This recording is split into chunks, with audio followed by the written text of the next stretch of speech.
Good afternoon and welcome to Sport North West. I'm Liam Senior. And I'm Lewis Muir. Coming up on today's show, we preview the weekend's fixtures, we have an interview with Sky Sports' Eddie Hemmings, and we look ahead to the start of the County Championship cricket season, which kicks off on Sunday. But first, Burnley's push for promotion heads down south as they take on Watford tomorrow. The Clarets will be looking to bounce back from last weekend's 2-0 defeat against Leicester. Ben Redioff reports. In terms of the next match, it's Warwickshire at Old Trafford. How do you see that one going? Obviously, Warwickshire are a good side. They are, yeah. They've got some big names playing. I think we're probably going to see Ian Bell and Jonathan Trott, for example, play at Old Trafford. Would be a good game because Jimmy Anderson's going to play for Lancashire again. So you've got a couple of the old England players up against each other, which will add a bit of extra spice to it. Talking about Jimmy Anderson earlier on, obviously had a good first match. Do you think he'll be able to keep up his current form going on to the Test match against Sri Lanka? Yes, I think so. There are more than just points at stake tomorrow. There's also pride and bragging rights in this Lancashire derby as Morecambe face a short journey to Highbury. Lying just 5 points off the relegation zone and without a win in their last 6, the Shunts will be hoping to give travelling fans something to celebrate. You know, it's a big game. Fans obviously looking forward. It's got the added spice of, you know, being local. Yeah, and I think you can see that by how the English team, you know, at the top of it all is, you know, struggled over the last few years. So. But you know, there seems to be more and more things in place now, so I'm trying to improve, you know, young coaches, the development of our young players, and thankfully, you know, when you look at some of the players in the Premiership now, who are doing well, holding their own position, you know, they're coming through the likes of Ross Barkley, Sterling at Liverpool, you know, good players that are getting a chance at Premiership level, and that's key, so the game can improve. The standard's just risen, you know what I mean? The standard's risen. But it's had a positive effect on, you know, our league. This is CLR, Lancashire's first choice for news and sport. Good afternoon, you're listening to Castle FM here at 4 o'clock. I'm Ben Redioff and these are your sports headlines. Preston travel to Wycombe Wanderers tomorrow, looking for a place in the FA Cup third round. Manager Simon Grayson says progression in the Cup is important on and off the pitch. If you get to that hat on Sunday, then you could be paired against one of the big teams. If you get to Old Trafford, Anfield or the Etihad or somewhere like that, you could be talking £750,000 to £1 million. So big revenue that for a football club at any level. In the Championship, Burnley host rock bottom Barnsley tomorrow at Turf Moor, looking for their first win in 6 games. Blackpool will look to bounce back from Tuesday's defeat against Yeovil with 3 points away at Derby on Sunday. Blackpool have only lost 7 games since Paul Ince took over as manager and said he's pleased his sides have proved the critics wrong. Considerably one of the favourites to go down. David Dunn is set to make his 350th appearance for Blackburn Rovers when they play QPR tomorrow. I've had so many fond memories here and I feel like I'm talking as if it's my testimonial game. Fleetwood Town host Burton Albion in the FA Cup tomorrow afternoon, a side who have already beaten the Cod Army in the league this season. It's manager Graham Alexander's first FA Cup game at Highbury. He has high hopes of his team reaching the third round. To get to the FA Cup final is a massive ask, but you hope you get to a round where you get your own cup final, and that's against a big Premier League team, and you know, that's the target for everyone. Morecambe host Cheltenham Town tomorrow, looking to avenge their 3-0 defeat to the Robins earlier in the season.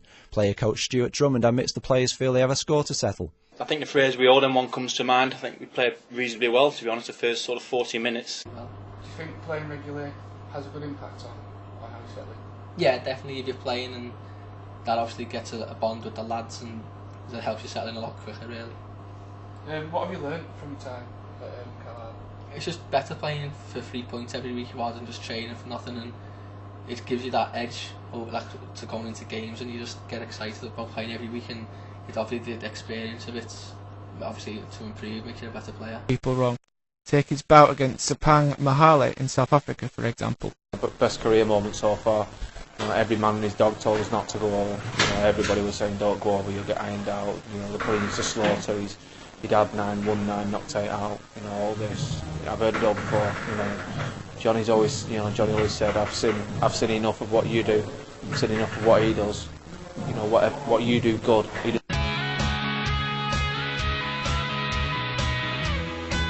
Easy. Paddy O'Brien goes for a long kill. FM, what a strike that is! UCLan are back into the game now, 3-1. What a strike from Paddy O'Brien, the second half substitute. Gets cleared to Matt Johnson, who scores 3-2.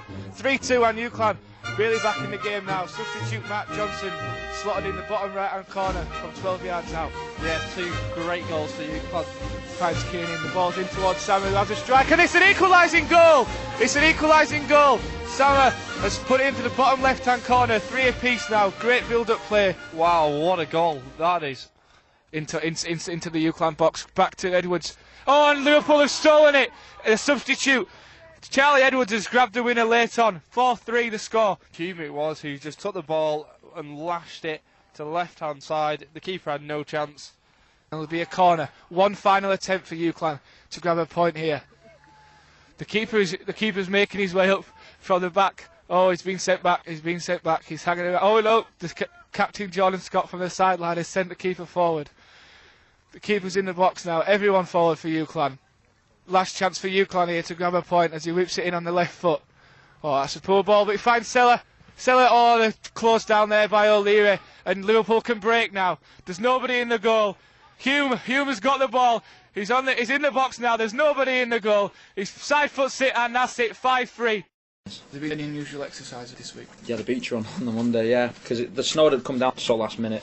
When you tell the lads where they're reporting in the morning, they pretty much make their own way, so a lot of them were already on the way. We decided we were still going to train at Fylde. We decided where it is geographically, it's not far from the beach. We decided to go for a beach run. It was a good laugh, and I made a little handball game afterwards. We scored a header, scored with a volley. Did really well. They got stuck into it, and there was a bit of banter with it, and it got a bit leery at the end, but it was all a good laugh. What was pre-season like in Dubai? We had a lovely time in Dubai. It was great to get out there. Now the sponsorship by Emirates, they flew us out there, and we had a some good cricket. We played in the 2020 tournament, which was fabulous. 2-day game against Sussex, also good, and a couple of one-days. So nice to get some sun on our backs and playing English. We used English wickets out there at Sport City, which was great, and it was fabulous preparation for the season. You've been classed as favourites to go up. Do you think that's a fair assessment? I think when you look at the squad as a whole, and obviously we were the side that won the championship 2011.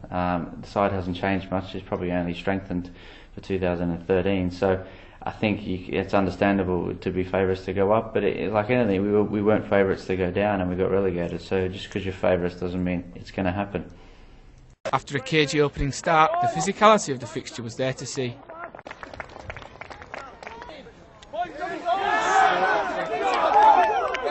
It wasn't until the 15th minute when the deadlock was broken. Prop forward Nick Zalad started and finished the move. Another Zalad try meant UCLan went into the break 12-0 up. Zalad completed his hat-trick just after half-time after powering through the Lancaster defence. Good work from the forwards allowed the ball to be spread out wide. Sam Waiting fed the ball to wing Jack Ellis, who crossed over. You wouldn't think firefighting and boxing would have so many similarities, but they both take courage, determination and hard work. Adding to the fact Sus member is a hero and a professional boxer, he also spends his time mentoring and guiding young locals away from crime and off-street corners. When I was younger, I had quite a bit of a colourful past. I got, mixed in with the wrong crowd, and I'd never go and start saying, well, I had the best upbringing possible. I had brilliant parents. They gave me everything I wanted. It was me. I was weak-willed. I got in with the wrong crowd and trying to prove myself and getting into silly fights, getting beat up, beating people up, and just doing, petty crime and going to school. And because of that, I realised that you can always change. And I think I'm trying to portray that in my mentoring programmes and the stuff I do with youths through prisons, schools, youth clubs and things like that, just to say to them, look, no matter what lot you've got, you can always change. I was invited to go to Africa in Zambia and do something similar. From Preston and Fulwood Amateur Boxing Club to the struggles of Zambia, professional boxer Sus Member is using his experiences to motivate and mentor youngsters across the world. Liam Senior, Sport Northwest. Is it something you can see creeping into other sports, or do you think it's just for rugby league? I don't know. That would have to be a question you put to the bosses of all these television stations. It hasn't happened. It's been going on now for so many years. One other channel does do it, but I think that's purely and simply a cost-saving exercise. Probably ours was in the early days. Rather than paying a presenter and a commentator, they just paid one mug, and that was me. It's a decision for them. It works for us. It wouldn't work for everybody. So thank you very much. Well, what an absolute pleasure it was to have it in the studio earlier on. But we're moving on to cricket now, and Lancashire travel to Nottinghamshire for the County Championship opener on Sunday. They will be looking for a perfect start to the return to Division 1. Amy Nicholson went down to see how the squad are preparing. After game, Obviously you've played in the Premier League, Championship and now League One. What difference do you notice in the style of football? You know, like in League One, you know, like it's a road game, like 40, 46. And, you know, like you don't have time on the ball, you know, sometimes you have to play quick, you know. And I think it's physical in League One than Premiership or Championship. But maybe more quicker because, you know, League One, you know, it's different than Championship, something like. With the youngsters that are coming on loan from big clubs, do you find yourself as experienced role models, and do they come and speak to you for advice? Yeah, they come speak to me for advice, but you know, like I say, they're footballer like me, you know. If they have to learn about me, you know, yes, but if not, I'm happy to show them the way, you know, how to manage a game and to do everything to approach the game, and, you know, and to be concentrated on the pitch and do the job. Will Preston's Matty Clarkson become victorious and claim the English title? Only time will tell. But one thing that is for sure, there's a bright future for North West boxing. Liam Senior, Sport North West.